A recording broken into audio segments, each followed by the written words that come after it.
Caros fiéis, o Evangelho deste domingo de hoje é tirado do Evangelho segundo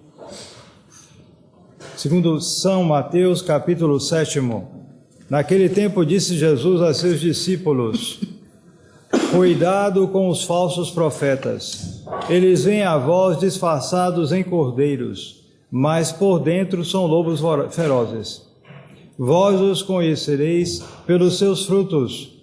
Colhem-se acaso uvas de espinheiros ou figos sobre os cardos? Assim toda árvore boa dá bons frutos, mas a árvore má dá maus frutos. Uma árvore boa não pode dar maus frutos, nem uma árvore má frutos bons. Toda árvore que não dá bom fruto é cortada e lançada ao fogo. Portanto, vós os conhecereis pelos seus frutos. Não são aqueles que dizem Senhor, Senhor, que entrarão no reino dos céus, mas aquele que faz a vontade de meu Pai que está nos céus, entrará no reino dos céus. Podem sentar-se.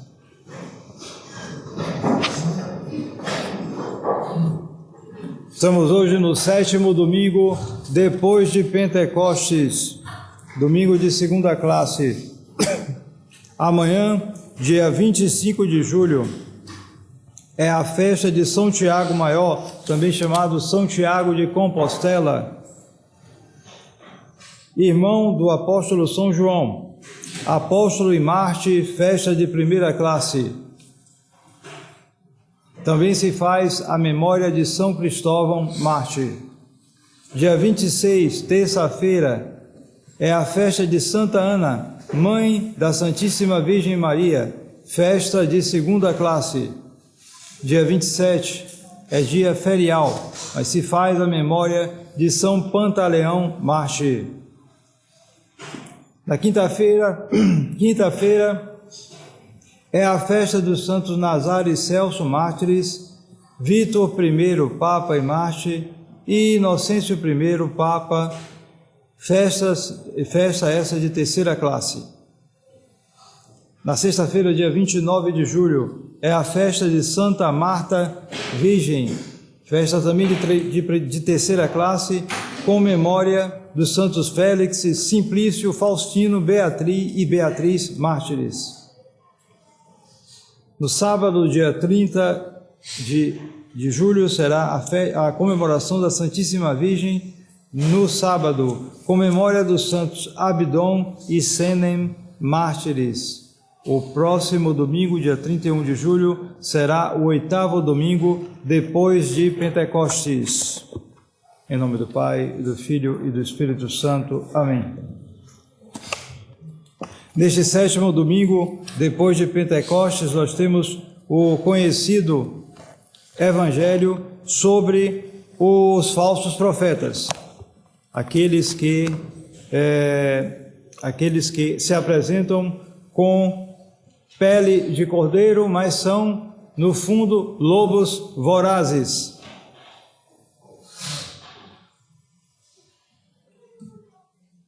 Um dos principais enganos que fazem os falsos profetas está assinalado aqui, pelo menos há uma explicação do apóstolo São Paulo contra isso, na epístola de São Paulo aos Romanos, que foi lida também aqui na Santa Missa. É a epístola deste 7º domingo depois de Pentecostes, e como muitas vezes na liturgia a epístola está relacionada com o Evangelho.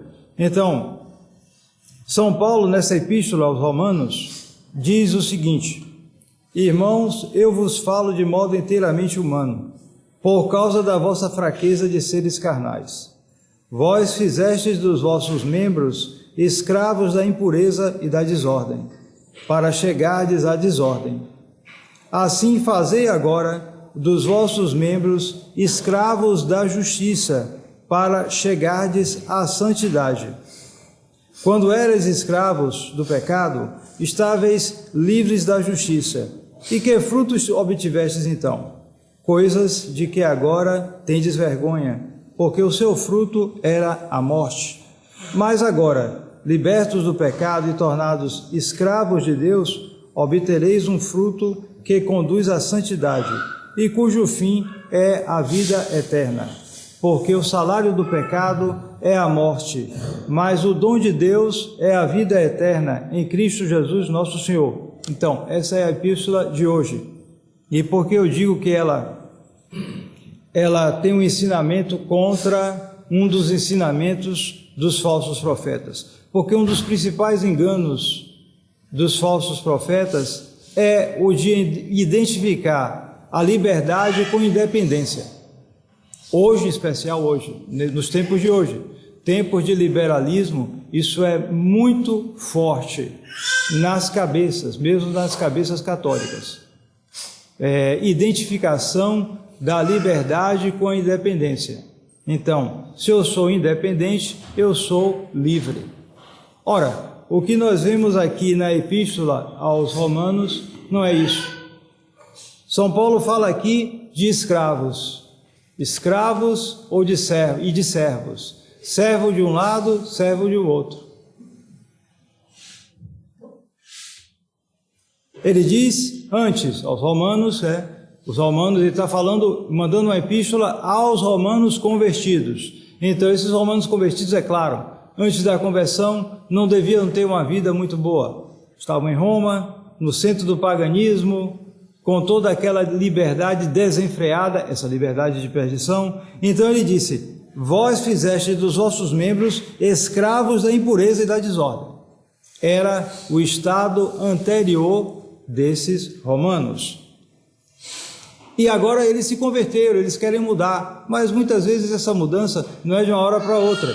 Há muitas dificuldades a passar e a pessoa ainda conserva muitas vezes uma mentalidade anterior à conversão. Ou seja, ela aceita a fé, sim, é honestamente aceita, sinceramente, porém conserva muito de uma mentalidade anterior. E isso é muito importante para nós, que muitas vezes somos convertidos à tradição, mas conservamos uma mentalidade, às vezes inconscientemente, ou mais ou menos, e essa mentalidade certamente será uma mentalidade liberal, porque é o ambiente em que nós vivemos, no qual nós estamos imersos. Então, naquele tempo, o paganismo, tudo isso, essa liberdade desenfreada, então, São Paulo diz: assim fazei agora dos vossos membros escravos da justiça, para chegardes à santidade. Note bem, ele não diz: agora vocês estão livres, vocês eram escravos, agora vocês estão livres, pronto, tudo bem, nenhum problema. Não, ele não diz isso. Ele diz que nós temos toda uma tarefa de toda uma vida, de nos tornarmos escravos da justiça. Portanto, a liberdade não se pode identificar com a independência. Se diz, São Paulo compara aqueles que estão em servidão. Quando é que se está em servidão? Quando se está sob a dependência de quem não se deve. Então, se a pessoa se sente dependente de quem não deve, das paixões, das pessoas más, dos ambientes ruins, das coisas que aliciam e levam ao pecado, tudo isso é um sinal de que ela é escrava, está em servidão.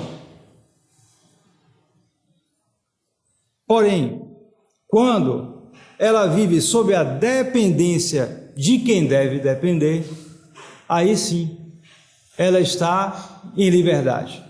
Veja bem, ela não está em independência, porque aqui mesmo se diz, ela está na dependência de quem devo depender. Porém, ela está livre nesse caso. Então, a liberdade não é identificada, não é igual à independência. Não, isso só existe no caso do próprio Deus. Porque Deus é a medida de todas as coisas. Deus é a medida da bondade. Deus se identifica com a própria bondade. E, portanto, O que ele quer é a bondade. E, portanto, o seu querer é completamente independente, exatamente porque o seu querer é a própria bondade. Então, ele sim é independente, completamente, sim, porém nós não. Se pararmos para olhar sempre aquele episódio, né, dos começos, que foi o começo de toda a nossa tragédia, que está no Gênesis, né? A queda dos nossos primeiros pais, então vai se constatar exatamente isso. Deus deu tudo aos nossos primeiros pais, mas ele disse, não toque aquela árvore, do fruto da árvore do bem e do mal, do conhecimento do bem e do mal. Se vocês fizerem isso, morrerão. E Satanás, que foi o primeiro falso profeta, foi o demônio, que apareceu lá no paraíso em forma de serpente. Veja bem, não foi nem em forma de cordeiro, né? Depois ele se disfarçou melhor. Mas apareceu em forma de serpente e começou a persuadi-los, sobretudo a Eva, que era a parte mais fraca, a mulher. Começou a persuadir de que se ela fizesse aquilo, ela teria os poderes de Deus. Seria o contrário. Deus dizia isso, mas não vai acontecer isso não. Vocês vão se tornar iguais a Deus. E Deus sabe disso, como se Deus fosse um ser invejoso. Então, a partir daquele engano, os homens eles cometeram esse pecado de querer a independência, ou seja, eles teriam o conhecimento do bem e do mal, como se eles pudessem determinar por si mesmos o que é o bem e o que é o mal, e não é isso. O ser humano, ele não determina por si próprio o que é o bem e o que é o mal. As coisas existem assim, existem coisas boas, caminhos bons e caminhos maus, coisas que são boas, coisas que são más, e isso é determinado pelo próprio Deus. Cabe a nós então, Deus que é o autor da lei moral, né? O autor da ordem das coisas, cabe a nós nos conformar a isso, e essa palavra é importante, conformação. Por quê? Porque a verdade é uma conformidade. Nós também não temos o poder de estabelecer que isso é assim ou isso é aquilo, não, as coisas estão diante de nós, com sua própria natureza. E nós temos que levar em conta isso. Nós mesmos temos uma liberdade, sim, mas essa liberdade está em uma natureza. Nós não podemos ir de contra isso. E, portanto, nós não temos essa independência. E é exatamente esse foi o grande erro dos nossos primeiros pais, que causou tanta ruína na história da humanidade. Querer ser independentes, identificando essa independência com a liberdade, e não é isso. No entanto, é verdade, quando eu vivo sob a dependência de quem devo depender, quando esse poder de Deus se exerce sobre mim de uma maneira íntima, se dirigindo à inteligência e à vontade, porque isso, as mensagens do falso profeta, as mensagens da servidão do pecado, elas vão muitas vezes pela sensualidade. E quando eu digo pela sensualidade, não digo somente pelas coisas ligadas ao sexto mandamento. Sim, muitas vezes é isso, mas muitas vezes não é isso. A pessoa que se irrita, que se deixa levar pela cólera, ela está se deixando levar pela sua sensibilidade. Tanto é que quando a pessoa está em estado de cólera, ou quando está irritada, ou coisa parecida, ela não raciocina direito. A ira é má conselheira. Então, quando ela está nesse estado, veja bem, é a servidão do pecado que está agindo nela.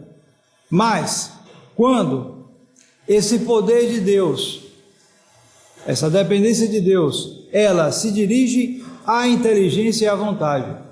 São os mandamentos, por exemplo, que nós aprendemos, que expressam a vontade de Deus mais conhecida sobre nós, e os preceitos, etc., e as moções da graça, que agem sobre a nossa vontade, nos levando a aderir ao bem, a aderir às coisas de Deus. Tudo isso é ação da graça e vem através da inteligência e da vontade. Então, essa ação boa nos faz trabalhar por causas nobres e dignas. E aí vem a palavra de nosso Senhor com relação aos falsos profetas: pelos seus frutos os conhecereis. Você quer saber um falso profeta? Vá ver os frutos dele. Você quer saber se alguém está sendo levado, guiado por um falso profeta? Então veja os frutos na vida daquela pessoa. Isso corresponde. Então, se uma pessoa se deixa levar pela servidão do pecado, por essa falsa liberdade, por essa noção falsa de independência, que na verdade é uma servidão ao pecado, ela tende nas suas ações para coisas que são desonestas, coisas que não são boas. Muitas vezes na vida real, no ser humano, isso acontece, isso aparece misturado, a depender do estado espiritual da pessoa. Ela tem que procurar discernir onde estão agindo as coisas boas, o bom espírito, e onde estão agindo o mau espírito. Mas a tendência é essa: se ela se deixa levar pela escravidão do pecado, as suas ações, a sua vida vai se tornando má. Ao contrário, aquele que tende para se conformar à vontade de Deus, aquele que se tende a tornar-se um servo de Deus, esse é o termo, então esse tende para realizar junto com Deus, porque ele colabora com a graça.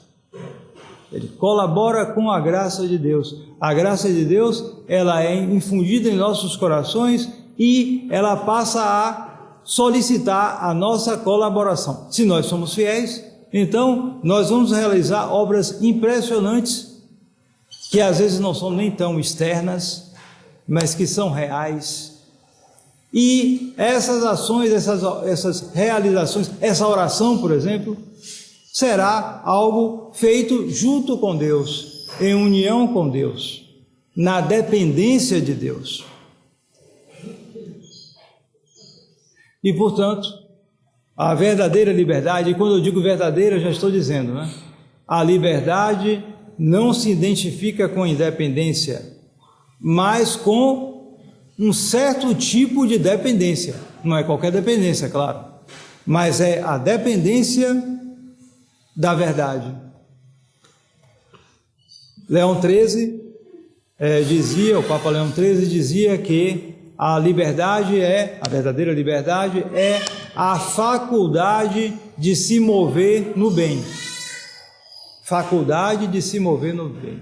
Faculdade porque isso é concedido ao homem, certo? Ele consegue aquele poder. Os pagãos, por exemplo, que não tinham a graça de Deus, eles sofriam com isso. Há um poeta famoso dos romanos, né? Dos pagãos romanos, chamado Ovídio. E ele tem uma frase célebre. Ele dizia o seguinte: Video meliora proboque deteriora sequo. O que quer dizer isso em latim? No belo latim dele, que era um sujeito muito capaz, quer dizer o seguinte: eu vejo as coisas melhores e eu as experimento, mas eu sigo as piores. É o retrato de uma alma pagã. E também, infelizmente, muitas vezes, o retrato de uma alma cristã, de uma alma católica, mas que não é fiel à graça de Deus. Não é só problema dos pagãos, não. É problema nosso. E devemos refletir muito nisso. Ou seja, vê as coisas melhores e até prova, mas acaba seguindo as coisas piores. Por quê? Porque ele continua na dependência do pecado, das coisas ruins. A dependência das coisas de Deus não superou ainda isso. E por isso, quando alguém consegue realmente entrar no caminho da graça de uma maneira estável, a sensação é de uma verdadeira liberação. E sempre é bom usar esse termo, a verdadeira liberação, porque existem falsas liberações.